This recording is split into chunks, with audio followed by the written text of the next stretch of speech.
Hey all, Tom Moran here from Tom's Big Spiders. Well, as you've probably already deduced from the title of this particular video, we're going to be looking at some of my most heavily webbing spiders out there. Not just tarantulas, we've got some mygalomorphs in here as well. Now, what this isn't is a top 10 or top 15 list of the most heavily webbing spiders out there, because it would be impossible for me to do that. I have not kept every species of spider and tarantula out there. I've only kept a small percentage of them. And I'm sure there are species out there that some of y'all have kept that have webbed up that I don't have right now, so I can't really speak to. So what I did is kind of went around the tarantula room and identified some of the ones that have really kind of covered their enclosures in the white stuff. Now, recognize that just because one of my specimens webs doesn't mean that yours is broken, because it does not. Tarantulas and spiders in general can have their own differences in behavior. So for example, I have an OBT that didn't do a lot of webbing. Right next to it is a sackmate that did a lot of webbing. So just want to throw that out there. I don't want people panicking. And obviously, for those of you who don't like the webbing, maybe this one isn't for you. I have learned that there is a contingency of keepers out there that aren't a big fan of the webbing. I happen to love it. It fascinates me to death. At the end of this video, we'll actually tear through some of it to show how strong it is. Now, when I tell people I keep tarantulas and I tell them they web, they're kind of surprised to find out that they don't use their webs like some true spiders do to catch prey. They have a myriad of uses for the webbing. So for example, they can use it to reinforce burrows. They can use it to build burrows. I've had ones that don't dig. They'll build a structure on top that they can run and hide in. You'll see some of those as well. They use it for egg sacs. Males use them to create sperm webs. They put down molt mats when they're ready to molt. They can either make a hammock if it's a boreal up in the trees, or down on the ground, they'll put a mat down to flip over on and to molt. They'll use it to wrap up prey. If I feed them multiple prey items, we call it a cricket or roach burrito, where they take all 3, 4, 5 of the prey items, they wrap them all up, and they make like a little burrito out of them. They use them as part of a sense organ. This is one of the things I love watching when you have the spiders that web up the entire enclosure. You will drop a prey item in. As soon as that item hits that webbing, that vibration travels all the way down to the spider and its den. It knows the item is there, and you can see the hunt's on. So they use them to alert them to the presence of prey, whether it be around the mouth of a burrow or whether it be a species that web up its entire area so that it has even more feelers out there. Speaking of feelers, if you've ever taken a tarantula out of its enclosure and watched it wander around, sometimes you'll see it touch its butt to the ground, or for people to handle, they'll say, oh, look at it, it's laying web on me. They leave little guidelines out there so they can find their way back to where they were before. So there are a ton of uses as far as tarantulas are concerned for their webbing, which is why I always find it so fascinating. So here we go. Let's take a look at some of the most heavily webbing tarantula and spider species that I currently keep. So I have to admit, I was kind of surprised when this one ended up on the list, but I wanted to include it because I was including some of my most heavily webbing species, and this one has covered her entire cage with a blanket of white. This is my lazy Adora parahybana, or salmon pink bird eater. She is pushing 9 inches now, one of my biggest spiders, and she has done a ton of webbing. Now, this is not a species that I would normally expect to show up on the top heaviest webbing species videos, but because I'm just kind of sharing my own personal experiences and sharing which of my spiders have done a lot of webbing, I had to include her. Now, I got this girl for my birthday about, 8 or 9 years ago. At the time, she was a sex 3-inch female. I had already gotten a sling that I was raising up, but I was kind of impatient, and Billy picked this one up for my birthday, so how can you say no to that? And she has become obviously one of the largest spiders in my collection. Now, right after a molt, she's jet black right here. You can see it's been a little while, so she's a little bit browner, but you can see those salmon colored hairs that give them their common name.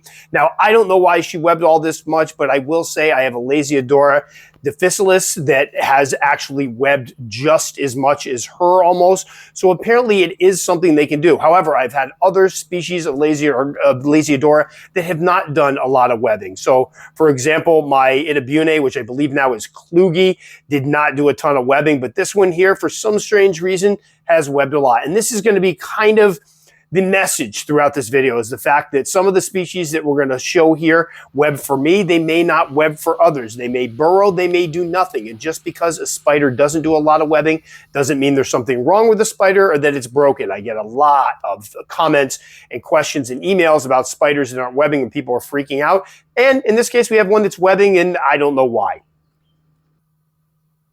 All right, so next up, we have my Monocentropus balfouri female, or Socotra Island blue baboon. This is the one, she's about oh gosh, probably 10 or 11 years old now. I got her quite a while ago. I had an original 3 that I kept separated, raised them up. That's one of them. And then over here, we have the communal, which you can see has lots of webbing. Now, I have seen videos and footage of other people that have communals, especially there's a lot of folks out there who are trying to see who can do the biggest communal now, and the webbing is ridiculous.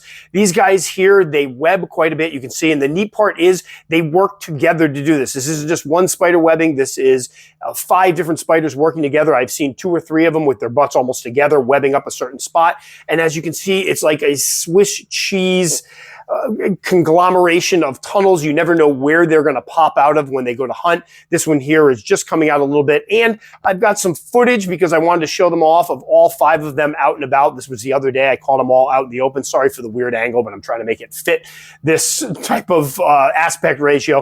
But you can see all 5 of them clearly out in the open. This is my 5 females. The remaining 5 of the 9 that I started as a communal about 7 or 8 years ago. I think it's closer to 8 years ago now. The males matured and have since passed away, but the females are still doing great. But you can see a lot of webbing there, and this is a species that, if kept by itself, will also do some webbing, as you can see with my female. Now here we have Hapalopus formosus, or the infamous pumpkin patch. I love these guys. This is Betty White, daughter of B. Arthur, who was one of my first Hapalopus species I raised up. I had her and her sister. But as you can see, she has webbed the snot out of the enclosure.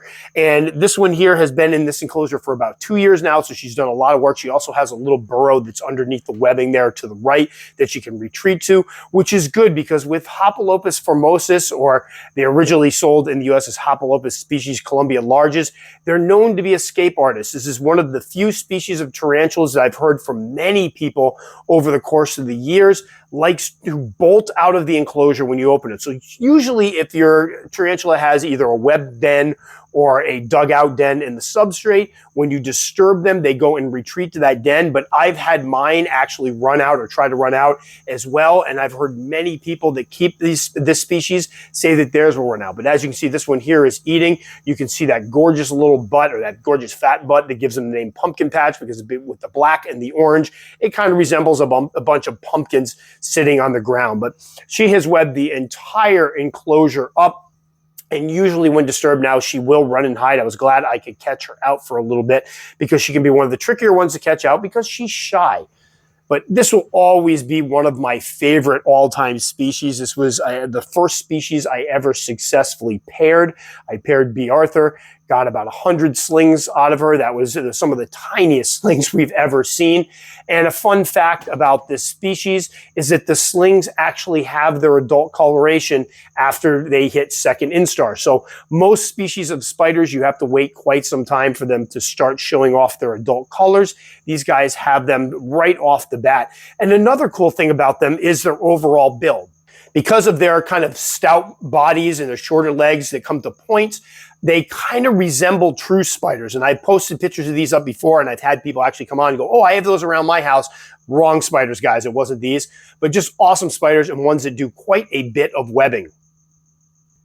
All right, here we have my Psalmopoeus reduncus, or Costa Rican orange mouth. Now she's going to be getting a rehousing because this enclosure is starting to look a bit ratty, but you can see just how much webbing she's done. Now she recently molted, so we're going to get a close-up of her in a minute. So you can see her color. She is a pretty girl. She was one I was referring to, and I've done other videos and podcasts about her, where if you can see where that molt is, to the right of that molt, she used to have a tunnel that led actually underneath that cork bark. And unlike most arboreal species, because Psalmopoeus are arboreals, this one has maintained a bit of her terrestrial tendencies. When they're slings, they often like to do a little bit of burrowing. They will burrow behind the cork bark, web it all up, create some dirt curtains, and stay kind of toward the ground.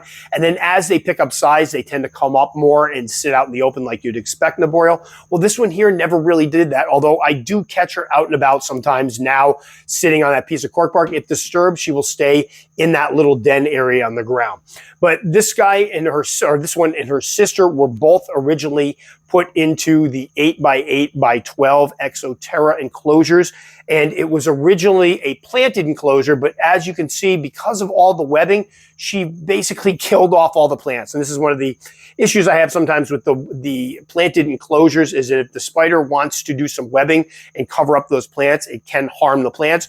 or in some cases, like the cases of my beefy terrestrials, they just tear up all the plants suddenly. But you can see all of that thick webbing there. She's still adding to it. Before her last molt, she actually did some more webbing. That's kind of how I knew she was going to be molting, because she webbed up that whole area down there. But awesome little spider that loves to do some webbing. And here we have a quick video. You can see I'm not cutting this out because I was so shocked to catch her out, my Chilobrachys fimbriatus, and I'm going to apologize in advance because I'm going to re-loop this clip here because she doesn't stay out all that much. But this one, as you can see, has draped the entire enclosure with webbing. Now, this is normally a fossorial species, and she does have a series of tunnels underneath, but she also came up and webbed up the entire top of the enclosure. She's also a very, very shy spider, hence why we don't have a lot of footage of her here. I actually had to cut the part out at the end of this video where I cheered audibly because I was so excited to catch her out. But Chilobrachys species, most of them will do burrowing and some webbing up top. And here we have Chromatopelma pubescens, or the GBB. This one I rehoused, I think, about 6 months or so ago, and you can see he or she has already started doing a lot of webbing. Now, heads up, I have a lot of folks that will freak out because they'll put their spider into an enclosure and they'll go, why isn't there a lot of thick webbing? Keep in mind, it can take them quite some time to get that enclosure completely webbed up. They work on it little by little. I mean, you've got one spider in there producing copious amounts of webbing over a longer period of time. So keep that in mind when you set up your webbing spiders. It can take some time for them to web up. Now, unfortunately, I'm not going to catch her. She's been very, very shy. She's in that back right now, back left corner. She's going to end up grabbing one of these roaches in a minute. So what I'm going to do is cut to video of my older female who unfortunately passed away. I had her and her sister for about 10 years, but they both webbed up the snot of out of their enclosures. One of them I kept more terrestrially, covered the entire cork bark, the bottom of the enclosure, everything was covered in thick webbing. And this one here was in a 12 by 12 by 12, or I think it's 30.5 inch Exoterra enclosure, and I had put plants in it. She covered the plants, killed the plants, and then built like this big top, this big giant teepee of webbing, that thick web. It was just amazing, and she would usually sit right on top of it. But GBBs, definitely heavy webbers. And next up, we have Terina Murinus, or the infamous OBTs. This is 2 of the 4 that I rehoused a couple months back. And as you can see, I think probably around December too, they have already done copious amounts of webbing. Now, these guys are a good example that some specimens will do more webbing than others. I rehoused 4 of these. 2 of them webbed up a lot. 1 of them barely webbed up at all. And 1 of them's kind of in between, but kind of spends more time underground. The OBT is a spider that many folks that have kept them will report will do some burrowing. Mine, unfortunately, didn't do, or not really unfortunately. This one here did a little bit of burrowing. Mine haven't done a lot of burrowing. However, they've done more webbing up top. But this is a species that you want to give them some space to keep them happy so you don't have one of the nasty ones everybody complains about. So give them some substrate, some room to burrow, but also give them some anchor points up top, multiple hides if you can, and some room up top for them to do the webbing. Because I think where a lot of people run into problems with this particular species is when they put them in enclosures that are too shallow. And here you can see this was shortly after I rehoused them. I fed this one and she came out. So I wanted to get some beautiful footage of her because I do love the OBTs. They're gorgeous spiders, one of my all-time favorites, and you have to show them off. But as you can see here, this one is right out in the open. She's deeper in the enclosure and she is calm as can be. I have never had any issues with my OBTs. My old female was a total sweetheart. You just need to give them some room. All right, next up we have Hapatra bavana, or Parcells baboon, and you can see this one has completely covered her enclosure with webbing. I had her sister who recently passed away. She was a little bit older. She did the same thing. She had a bunch of webbing in there with multiple entrances and exits. This one here you can see still has the webbing. Now, heads up, there is water in that water dish, but after I shot this video, I did drop another one in the top of it. A tip for folks who have tarantulas that love to web up their water dishes, I love to use those little deli cups because if they web it over, I just drop another one inside of it and fill that one up. But as you can see, beautiful spider. This one here is probably pushing 4.5 inches or so. She's around 8.5 years old now. So she's getting up there for a Harpactra species. Now, Harpactra, like the aforementioned OBTs, are another genus of tarantula that will often burrow, but if they don't burrow, they will web up top. And I've had many folks come on and tell me that their Harpactra species have burrowed. They have massive burrows under the ground, did a little bit of webbing up top. Mine, for whatever reason, burrowed when they were younger, and then as they got older, they did this. And I had the Caffrariana did the exact same thing. She did a little bit of burrowing, but the top of it was covered in webbing. So that's something to keep in mind if you raise these species, or any of the old worlds, quite frankly, the old world baboon species. If they don't burrow, they will often web. So it doesn't mean they're broken if they choose one or the other. And while we're talking about Hapatra species, I have to show off. Unfortunately, this one passed away recently. She was pushing 11 years old, but this is my Harpatra pulchripes, or golden blue leg baboon. This is one of my favorite tarantulas of all time. This was one that I picked up years ago, spent more money on than I think I've ever spent on tarantulas at that time, because I wanted to write about their care. They were gorgeous. I picked up a female and a sling, raised them both up. This is the female here, and as you can see, she completely covered her enclosure with webbing. Now, originally, when I put her into this enclosure, you can see she's standing on a piece of cork bark. She did dig out a den underneath that cork bark. However, she was out in the open quite a bit. If she got startled or disturbed, she would just calmly go underneath the cork bark. But then, as she spent more and more time in this enclosure, she continued to web it up. Now, after she passed, I had to go ahead and clean out the enclosure. The webbing was so thick that you couldn't even tear it. It was literally like back in the 90s, I went through a phase where I was buying a bunch of these trendy silk shirts. It was the in thing, and it literally felt like that silk fabric that they used to make that silk. It was soft to the touch and very, very strong. So keep in mind, when they do web things up, that silk that you're seeing here is incredibly strong and powerful when you try to pull it apart.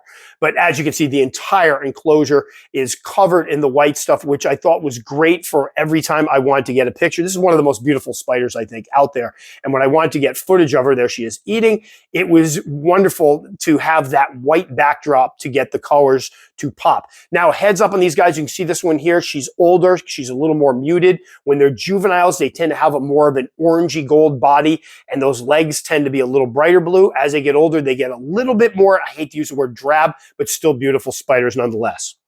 And here we have Heterofelli Vella, or the Tanzanian chestnut. Now, I want you to notice here that there isn't as much webbing as the previous spider, but this little girl here hasn't been in this enclosure all that long, and she's only right around 2, maybe 2.5 inches, so about 5 centimeters or so. So she is a true dwarf, a small little spider, and I adore her. Anybody that knows the story of the H. villicella, I bought one years ago, about 12, 13 years ago, was really excited to raise it up, and it got to be about 1.5 inches or so, and it died mysteriously. To date, I think it might have been impacted. Looking back at it, after she died, a bunch of poo came out, which was not normally what happens when they die. I then got another one several years later, was hoping for a female, and got the smallest mature male I've ever seen. The male was about maybe 1.5 inches long total, so tiny, tiny species. But this one here is my latest one. I picked her up at a show a couple years ago. She's been growing great. She was in a dram vial before that. She had webbed up the whole dram vial and done like the Swiss cheese series of tunnels and entrances. And then I put her into this 8x8x8 Exoterra Mini, Exoterra Nano, I think it is. And she has webbed the snot out of the enclosure. These are guys that if you see pictures of the adult females when they've been in an enclosure for a certain amount of time, will have this just honeycomb of exits and entrances, which is really cool. Now, I was waiting for this one to grab the male roach that I dropped in here, and I was hoping she would eat on camera.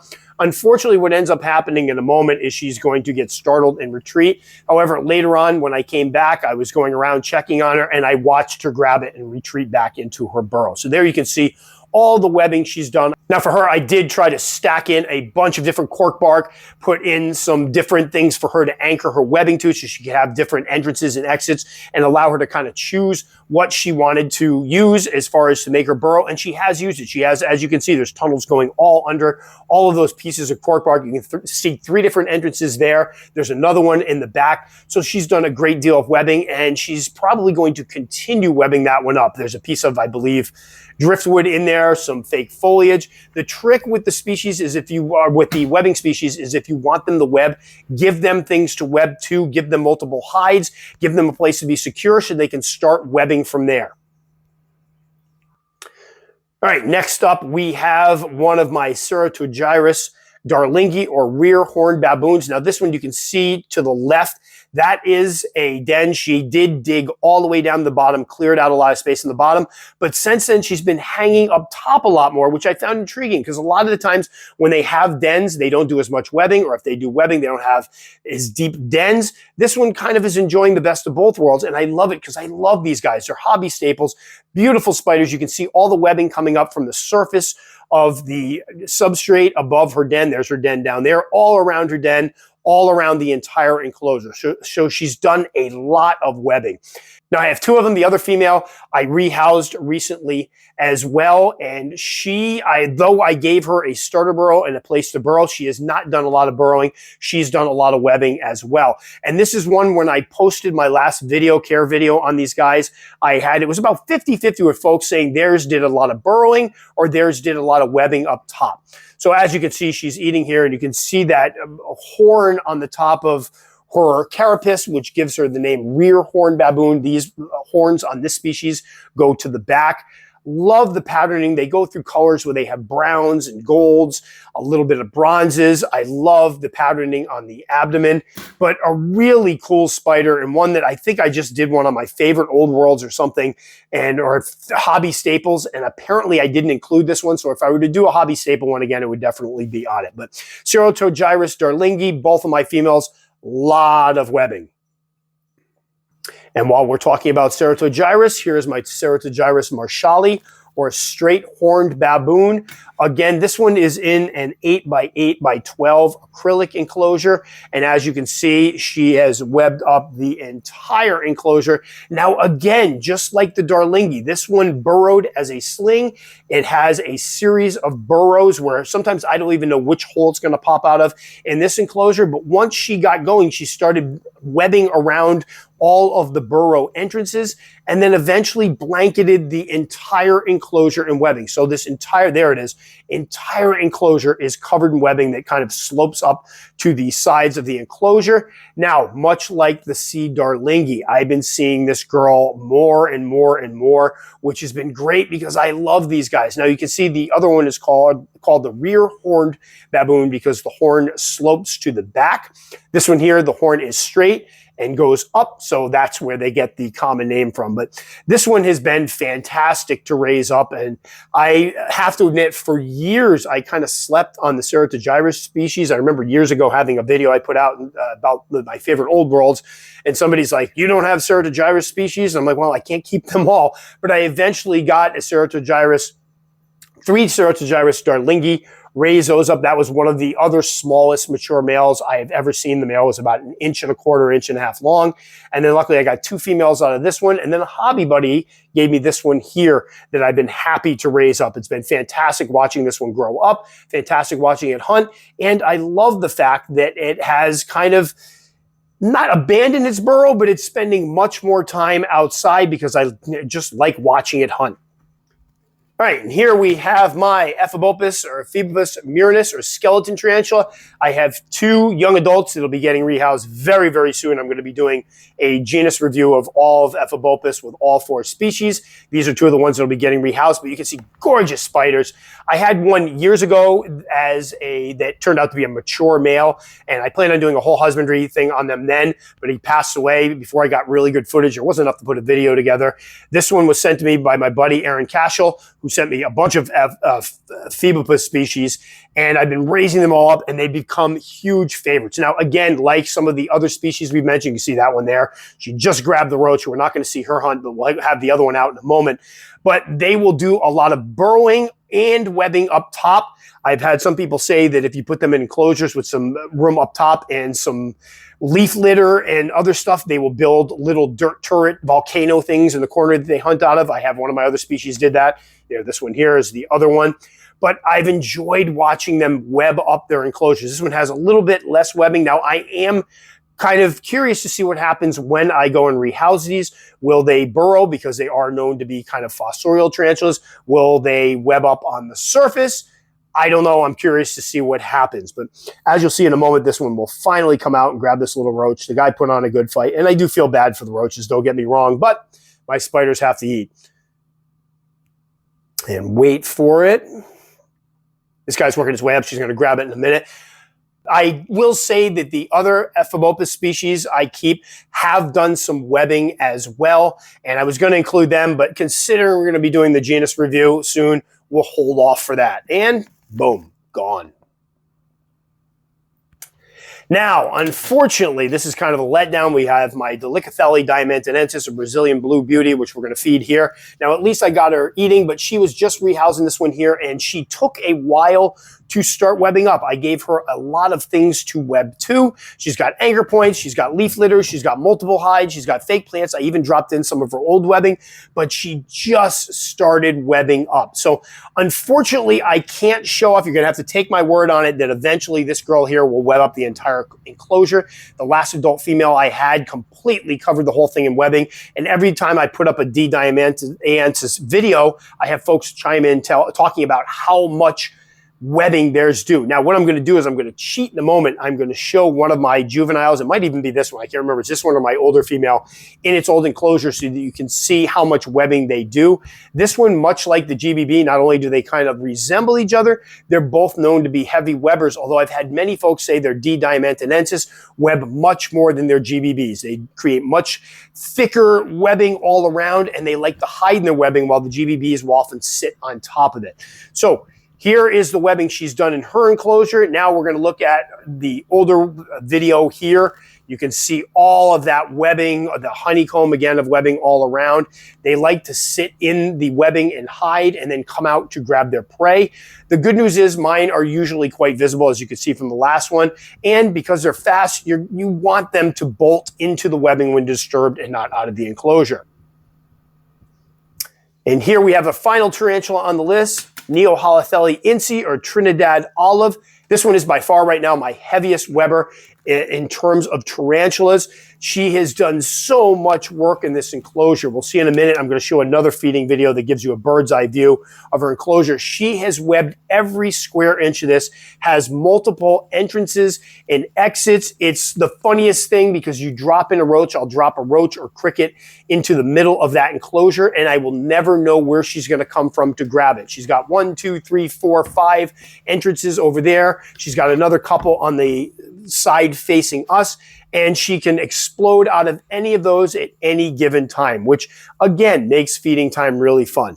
Now, this is one of those species, it took me a long time to get a female, so I absolutely adore this girl here. Underrated spider as far as I'm concerned. I don't know why there's not more out there about them. And you'll see this one here is her hunting before. This is probably a few months ago before she's done all the webbing she did now, but I wanted to show her off more. Now, this is one I bought 3 of the gold versions about 12 years ago, got 3 males. Then a buddy of mine sent me, Rachel, sent me, I believe, 5 of them in a communal setup. One of them ended up dying. Out of the other 4, they were all males. And this one here I bought recently and finally got a female, which I'm so excited about because I will definitely be making sure I always have an N Inci in my collection at all times. And finally, if you want webbing, look no further than Heterofelli species or curtain web spiders. These guys have blown my mind with the amount of webbing they produce. I mean, look at that. That goes all the way down. This enclosure is probably about 9 inches tall. There is about 2 or 3 inches of substrate. The rest of it is all webbing. Look in this one over here. This is my Phalanx female. You can see completely 100% covered in webbing. And this is one of the other Sericatas, so the 2 end ones are the Sericatas. Again, covered, absolutely festooned in webbing. Now, I happen to love heavily webbing species. These guys take the cake as far as the amount of webbing produced and in the amount of time they produce it. Now, these are not tarantulas. They're mygalomorphs. They're primitive spiders. They grow fairly fast overall, and they live a bit longer than spiders, true spiders, just not as long as tarantulas. Now, here we're going to try to get these guys out hunting. You can see how quick they move. Ooh, got it quickly. I've had folks ask me how long they live. Supposedly, females can reach 6-7 years. I've heard most folks report theirs usually hit about 3 to 4 years or so and then pass away. I'm going to hope that these girls live quite a long time. I believe I've had these guys about 3 years now. Here is the Sertogyrus female. This one here, I think I've gotten more footage of than any of the other curtain web spiders that I keep. She tends to come out in the open quite a bit, and when she eats, she'll sometimes, as you'll see in a moment, eat right out in the open. She'll catch the prey, drop it, start webbing it up right out in the open. But the Heterofelli species have rapidly become probably my favorite spiders to feed amongst everything I keep because they hit so fast. I love trying to figure out where they're going to come bursting out of in terms of their webs. You can see her grabbing the other roach there. And now she's going to come and give us quite the show and be right out in the open. And I love that. This is why I post so many feeding videos of them. Now, I understand being somebody that used to be arachnophobic, I understand completely that for somebody who's afraid of spiders, these are nightmare fuel. This one here is probably close to 6 inches from the top of her front foot to the top of the opposite back foot. So that's leg span. That is a big, gangly spider. They move quickly. You can hear them running on the webbing. You know a spider is impressive when you can actually hear its footsteps. So I love posting videos up where you can hear them scampering around. So they're big, they're beautiful. This one here, if you get her under the right light, you can see there's some metallic blues. They're called tiger funnel web spiders, I believe is the common name for this species in particular. And it's because when they're younger, they have these stripes on their abdomens. And under the right light, you can still see she's got faint stripes on her abdomen, but they're mostly gone. But what a big, gorgeous spider. Now I have the Harmonicon oipoki. That is another species of curtain web. That one is also webbing up her enclosure a great deal, but unfortunately, when I went to do this video, I can only fit 3 of these on my table, and hers, she's the one that's been rehoused most recently, so she didn't have as much webbing. And there is one of the Sertogyrus. Again, you can see that blue. They go kind of, the legs are blue or a purple.